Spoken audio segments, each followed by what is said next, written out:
지난 8월 28일 이른바 이석기 사태가 터지고 2달여 만인 어제 정부가 통합진보당에 대한 위헌정당 해산 심판을 청구했습니다. 더불어 법무부는 이 최종 판결이 날 때까지 통합진보당이 정당 활동을 못하도록 하는 가처분 신청, 그리고 진보당 의원들의 의원직 상실도 청구해놨습니다. 대한민국 헌정사상 처음 있는 청구죠. 지금 논란이 상당합니다. 오늘은 이 부분에 대한 찬반 의견을 차례로 들어볼 텐데요. 청취자 여러분의 의견도 오늘 좀 활발히 들으면서 진행하도록 하겠습니다. 자, 새누리당 황영철 의원부터 만나볼까요? 황영철 의원님 안녕하세요. 예, 안녕하세요. 황영철입니다. 예, 통합진보당을 해산시켜야 한다는 정부의 청구 어떻게 보십니까? 국민들의 그 의견을, 여론을 반영한 적절한 조치였다고 보고 있고요. 그리고 당연히 이 부분이 헌재에서 의결되리라고 보고 있습니다. 예, 적절한 조치였다. 구체적으로 통신당이 어떤 측면에서 해산돼야 마땅하다고 생각하시는 겁니까? 단순히 여론 때문만은 아니실 테고요. 대한민국 국민들이 이제는 아주 앞서간 정치의식을 가지고 있고요. 이 부분에 대해서 이제 엄정한 판단을 내리고 있다고 보고 있는데요. 단지 이것을 통진당의 당원 당규나 강령만 가지고서 이야기는 좀 어렵고요.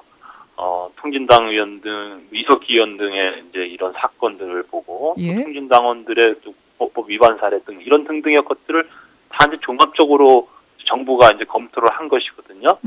그런 여러 가지 것들을 다 취합해봤을 때 이제 통진당이 대한민국 정체성을 부정하고 있고, 그리고 민족 기본 질서에 위배하고 있다. 그래서 대한민국 정당으로서의 존재 가치가 없다라는 것에 대한 분명한 입장에서 나왔다고 보면 될 것 같습니다. 대한민국의 정체성을 위협하고, 말하자면 대한민국의 헌법 가치를 무시했다. 이런 게 될까요? 그리고 무엇보다 중요한 것은 통진당이 해산되지 않고 계속적으로 당으로서 활동할 경우에 이런 현존하는 많은 위험성으로부터 국민들을 보호하기 어렵다고 보고 있는 것이거든요. 그런 측면에서 정부가 결단을 내린 것으로 보고 있습니다. 예, 계속 활동할 경우 위협성으로부터 보호받을 수 없다. 이 위협성이란 건 어떤 걸 말씀하시는 걸까요? 당연하죠. 계속해서 통진당이 현재와 같은 상태로 운영된다면, 국회나 또 국내 정치 현장에서 계속 종북 활동을 할 것으로 보고 있고요. 이렇게 되면은 국민들에게는 굉장히 위험성 있게 보이지 않겠습니다. 알겠습니다. 네. 그런 이유에서 정당하다.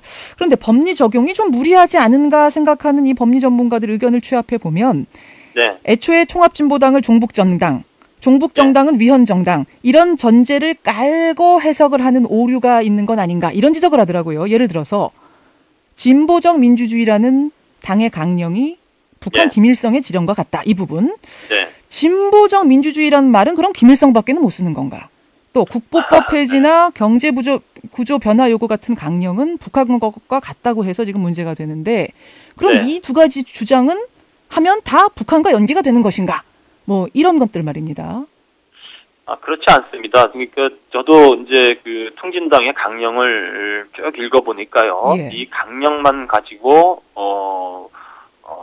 정당 해산의 구체적인 사안으로 이렇게 딱 하기는 쉽지 않을 거라고 생각합니다. 강령만 가지고는 약하다.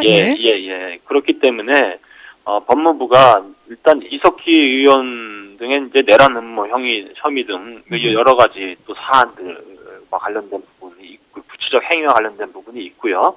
그리고 현재 이제 통진당의 주요한 이제 역할을 하고 있는 사람들의 국보법 위반 사례 등을 종합적으로 검토하게 되는 것이죠.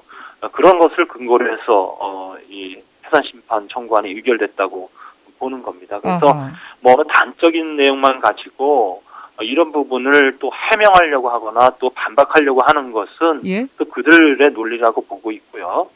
그래서 저는 국민들이 지금 과연 통진당이 우리 국민들을 위한 정당으로서의 활동을 하는 정당이냐에 대한 질문을 던졌을 때 대다수의 국민들이 그렇지 않다. 통진당은 있어서는 안 된다는 입장들을 강하게 전달해 오고 있거든요.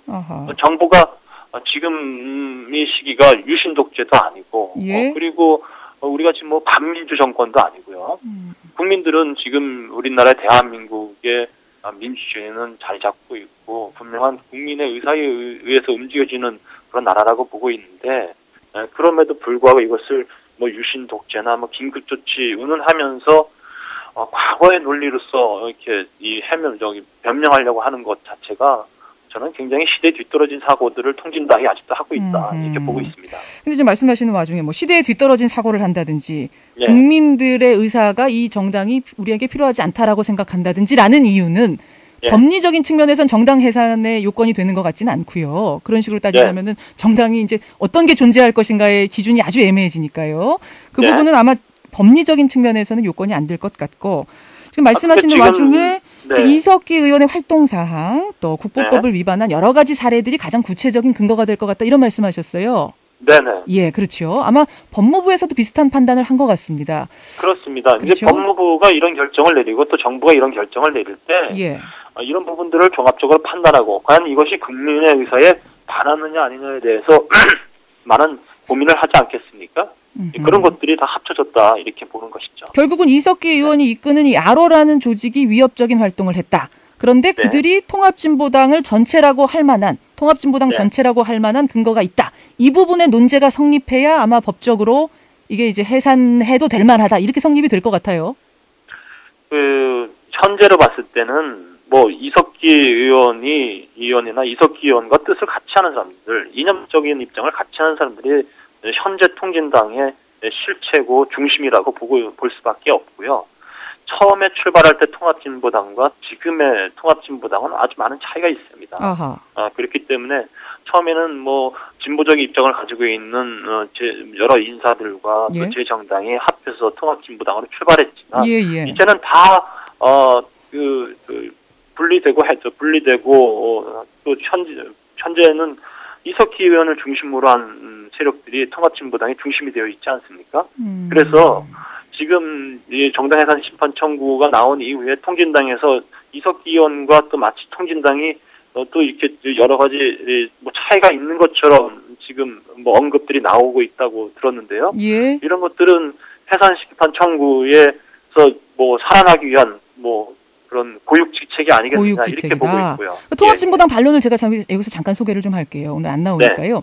당의 핵심은 이석기와 아로가 아니다. 당비를 내는 대다수의 당원들이 당의 핵심인데 이들은 대한민국의 민주적 기본 질서를 존중하는 일반 국민이다. 그럼 그 대다수 당원이 모두 종북 세력인가?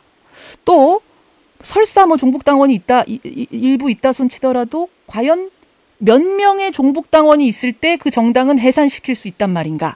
이 부분에 있어서 법리적인 해석들 어떻게 보십니까? 저는 만약에 통진당이 이번 해산 심판 청구와 관련돼서 정말 고유직책으로 해산을 막기 위한 어떤 노력을 하겠다라고 생각한다면 그 부분에 대해서 명확히 할 필요가 있다고 보고 있어요. 어떤 말씀일까요? 이석기 의원 사건이 일어난 후에 통진당과 통진당의 핵심 당원들이죠. 당원들은 다 중심이 돼서 이석기 의원을 방어하고 이석기 의원에 대해서 전혀 문제가 없다라고 이렇게 한말로 얘기해왔습니다. 그런데 지금에 와서 이제 그런 부분들을 방어적 논리로서 다시 제기하고 있어서 저는 진정성이 없다고 보고 있고요. 정말로 진정성 있게 통진당과 이석기 또 이런 아로와 분리된 정당으로서 지금 말씀하신 그런 논리로서 한다고 한다면 이석기 의원과 분명히 결별하고 그런 정체성을 분명히 할 만한 언급이라든가 행동들이 뒤따라야 되겠죠. 일단 이석기 의원과 완전히 분리됐다는 것을 증명해야지만 이 당은 이석기 아로와는 다른 당이다라는 것이 증명된다 이런 말씀? 저는 통진당 이석기 의원 사건 났을 때 뭐 제가 얘기를 나눌 만한 통진당 의원과도 그런 얘기를 했습니다. 이 시점에 있어서 통진당이 진정으로 진보 정당으로서 살아나려면 그 부분에 대한 입장 명확히 해야 되는 것 아니냐. 그러나 그런 것들이 있지 않아 왔고요. 그러면 그 말씀 뒤돌아보면은 이석기 의원과 다르다, 결별한다라고만 하면은 아무 문제가 없는 겁니까? 그 점에 있어서 현재로서 뭐 가정하기 어렵고요. 그리고 그렇게 하지 않았는데 제가 그런 가정법의 전제하에서 얘기하기는 어렵고요. 그렇게 하지 못하는 상황이다. 그렇게 하지도 않을 거다. 이렇게 보고 있습니다. 예, 알겠습니다. 일단 그 부분에서는 그런 말씀이시고 또 한 가지는 지금 재판 중이지 않습니까? 법원의 판결을 기다려보고 정당 해산 청구를 하는 것이 합리적인 절차 아닌가 이런 얘기도 나오는데요. 어떻게 생각하세요? 우리가 이제 법원의 어떤 이제 그 결과가 나오기까지 과연 통진당이 어떤 활동을 할 것이고 또 통진당에게 국가가 또 어떤 부분을 제공하고 있는가를 보면은 그때까지 기다리기 어려운 부분이 몇 가지가 있습니다. 첫 번째는 제가 어저께 당 원내대책에서 얘기했습니다만 11월 15일 날 국민의 세금으로 통진당에게 국고보조금이 지급이 됩니다. 지금까지도 100억에 가까운 국고가 통진당에게 지급이 됐고요. 국고보조금? 11월 15일 날 3, 4분기 정당 활동 보조금인 6억 8,400만 원이 지급될 예정입니다. 이것을 과연 국민들이 용인하겠느냐라고 봐야 되는 것이고요. 또 하나는 국회라는 합법적 공간에 통진당 의원들이 활동하고 있습니다. 그러면 여기에도 역시 국민의 세금으로 통진당 의원들에 대한 세비 지급 및 또 보좌관 등등에 대한 보좌진에 대한 이런 국고 지급이 되고 있고요. 이런 부분들에 대해서 국민들은 그 현존하는 그런 위험으로부터 과연 이렇게 국가의 세금과 또 국회라는 공간을 내주어도 좋은가에 대한 많은 문제 제기가 마냥 기다릴 수가 없다. 근데 이제 법리적으로 지적하시는 분들 얘기를 들어보면 또 이 부분 지적하세요. 지금 이제 이석기 의원과 아로가 진보당의 전체니 아니냐 이 부분이 굉장히 중요한 핵심 부분인데 이석기 의원과 아로라는 조직이 국가에 위협이 될 만한 확실한 어떤 국가 전복 활동을 했느냐 안 했느냐에 대한 판결이 안 나왔지 않느냐. 그런데 어떻게 그 판결이 안 나온 걸 가지고 정당 해산까지 갈 수가 있겠는가. 이 부분에서 상당히 성급하다. 어떻게 보십니까? 우리가 이제 법리적으로 이석기 의원을 재단하는 문제와 과연 현재 통진당이 대한민국의 이 정당으로서 또 그 국회라는 공간에서 활동할 수 있는가의 문제는 또 다른 또 평가가 있을 수 있겠죠. 그런데 그 부분 이석기 의원과 아로라는 조직의 활동이 결정적인 지금 정당 해상의 근거가 되면 얘기가 좀 달라지지 않나요? 우리가 그 법률적으로 검토하는 부분에 있어서는요, 재판하는 부분에 있어서는 또 다른 뭐 아주 세밀한 부분들이 적용이 되겠습니다만, 그러나 현재까지 나온 것으로 봐서도 국민들은 일단 통진당은 대한민국 민주질서에 위배하는 정당이다라는 그런 분명한 평가가 있고요. 국민들의 평가가 그렇다. 네. 적어도 이런 부분들이 문제됐을 때 지금 대한민국 국민들이 어떤 국민들입니까? 뭐 이런 것들을 마치 뭐 정권 차원에서 또 그 통진당이 얘기하시지 뭐 유신 독재 시대라든지 이런 것처럼 국민들에게 보여준다면 우리 국민들은 그렇게 가만히 있지 않거든요. 알겠습니다. 근데 정부의 이런 조치에 대해서 대부분의 국민들은 동의하고 있습니다. 국민들이 대부분 동의하고 국민들의 평가가 그러하기 때문에 좀 앞서서도 갈 수 있다 이런 말씀. 일각에서 국정원 대선 개입 사건의 국면 전환 위한 노림수 아니냐 이런 정치적인 해석도 나오는 거 아시죠? 이 지금의 이런 여러 가지 사안들을 국정원 댓글 사건 뭐 국면 전환과 연결시키는 것은 대단한 무리고 오류가 있을 수 있습니다. 대한민국 국민들이요. 지금 이런 문제들에 대해서 뭐 어떤 것을 이렇게 더 씌워서 무슨 회피하려고 하고 이러는 것들에 대해서 용서하지 않습니다. 그리고 이 부분이 저는 지금까지 쭉 그 대선 이후에 이어져 왔던 댓글 사건의 국면 전환과 전혀 뭐 이렇게 관련돼서 효과를 달성할 사안이라고 생각하지도 않고요. 알겠습니다. 그래서 저는 뭐 이런 분석은 당연히 그 지금 이석기 의원과 통진당을 옹호하는 세력들의 반론에 지나지 않는다. 자, 황 의원님 한 30초밖에 안 남았는데 청취자 질문이 하도 많이 들어와서 한 가지만 할게요. 1254님 외에 여러분이 혹시 대선 당시에 이 감정을 가진 정치보복 아니냐 뭐 이런 질문 주시네요. 글쎄요. 이렇게 그 보복하듯이 하는 것에 대해서 국민들이 납득하지 않습니다. 국민이 납득 안 할 것이다.